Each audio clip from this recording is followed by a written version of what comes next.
ಒಂದು ದಟ್ಟವಾದ ಮತ್ತು ಸುಂದರವಾದ ಕಾಡಿತ್ತು. ಅಲ್ಲಿ ಎತ್ತರವಾದ ಮರಗಳು, ಹರಿಯುವ ತೊರೆಗಳು ಮತ್ತು ಬಣ್ಣ ಬಣ್ಣದ ಹೂವುಗಳಿದ್ದವು. ಆ ಕಾಡಿನಲ್ಲಿ ಒಂದು ಪುಟ್ಟ ಕೋತಿ ಮರಿ ತನ್ನ ತಾಯಿಯೊಂದಿಗೆ ವಾಸವಾಗಿತ್ತು. ಒಂದು ದಿನ ಮರಿ ಕೋತಿ ಹಣ್ಣುಗಳನ್ನು ಹುಡುಕುತ್ತಾ ಮತ್ತು ಆಟವಾಡುತ್ತಾ ತನ್ನ ಗುಂಪಿನಿಂದ ಬಹಳ ದೂರ ಬಂದುಬಿಟ್ಟಿತು. ಸುತ್ತಲೂ ನೋಡಿದಾಗ ಅದಕ್ಕೆ ತನ್ನ ಅಮ್ಮ ಎಲ್ಲಿಯೂ ಕಾಣಿಸಲಿಲ್ಲ.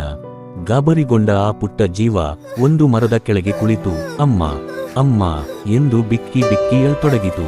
ಅದೇ ಸಮಯದಲ್ಲಿ ಹಸಿದಿದ್ದ ಕ್ರೂರ ತೋಳವೊಂದು ಪೊದೆಯ ಮರೆಯಲ್ಲಿ ಅಡಗಿ ಕುಳಿತಿತ್ತು. ಅಳುತ್ತಿರುವ ಒಂಟಿ ಕೋತಿ ಮರಿಯನ್ನು ನೋಡಿದ ತೋಳಕ್ಕೆ ಹಬ್ಬದ ಅಡುಗೆ ಸಿಕ್ಕಂತಾಯಿತು. ಅದು ಮೆಲ್ಲನೆ ಹೆಜ್ಜೆ ಹಾಕುತ್ತಾ ಮರಿಯನ್ನು ತಿನ್ನಲು ಹೊಂಚು ಹಾಕುತ್ತಿತ್ತು. ಆದರೆ ಈ ಅಪಾಯವನ್ನು ಹತ್ತಿರದ ಪೊದೆಯಲ್ಲಿದ್ದ ಒಂದು ಪುಟ್ಟ ಮೊಲ ಗಮನಿಸಿತು. ಮೊಲಕ್ಕೆ ಕೋತಿ ಮರಿಯನ್ನು ಕಂಡರೆ ಮರುಕ ಉಂಟಾಯಿತು. ತೋಳದ ಎದುರು ತಾನು ಚಿಕ್ಕವನಾದರೂ ತನ್ನ ಬುದ್ಧಿವಂತಿಕೆಯಿಂದ ಮರಿಯನ್ನು ಉಳಿಸಲೇಬೇಕು ಎಂದು ನಿರ್ಧರಿಸಿತು. ತಕ್ಷಣ ಮೊಲವು ಒಂದು ಉಪಾಯ ಮಾಡಿತು.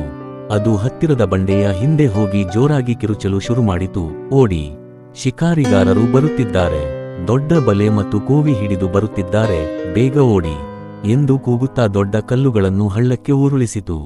ಶಿಕಾರಿಗಾರರ ಹೆಸರು ಕೇಳಿ ಹೆದರಿದ ತೋಳ ತನ್ನ ಪ್ರಾಣ ಉಳಿಸಿಕೊಳ್ಳಲು ಕೋತಿ ಮರಿಯನ್ನು ಬಿಟ್ಟು ಅಲ್ಲಿಂದ ಕಾಲ್ಕಿತ್ತಿತು. ತೋಳ ಹೋದ ಕೂಡಲೇ ಮೊಲವು ಓಡಿ ಬಂದು ಕೋತಿ ಮರಿಯನ್ನು ಸಮಾಧಾನಪಡಿಸಿತು. ನಂತರ ಅದನ್ನು ಸುರಕ್ಷಿತವಾಗಿ ಕರೆದುಕೊಂಡು ಹೋಗಿ ಅದರ ತಾಯಿ ಕೋತಿಯ ಬಳಿ ಸೇರಿಸಿತು. ಮರಿಯನ್ನು ಕಂಡ ತಾಯಿ ಕೋತಿಗೆ ತುಂಬಾ ಸಂತೋಷವಾಯಿತು ಮತ್ತು ಅದು ಮೊಲಕ್ಕೆ ತುಂಬು ಹೃದಯದ ಧನ್ಯವಾದಗಳನ್ನು ತಿಳಿಸಿತು. ಅಂದಿನಿಂದ ಆ ಪುಟ್ಟ ಕೋತಿ ಮತ್ತು ಬುದ್ಧಿವಂತ ಮೊಲ ಜೀವದ ಗೆಳೆಯರಾದರು. ಆ ಕಾಡಿನ ಪ್ರಾಣಿಗಳೆಲ್ಲ ಮೊಲದ ಧೈರ್ಯ ಮತ್ತು ಸಮಯ ಪ್ರಜ್ಞೆಯನ್ನು ಮೆಚ್ಚಿಕೊಂಡವು.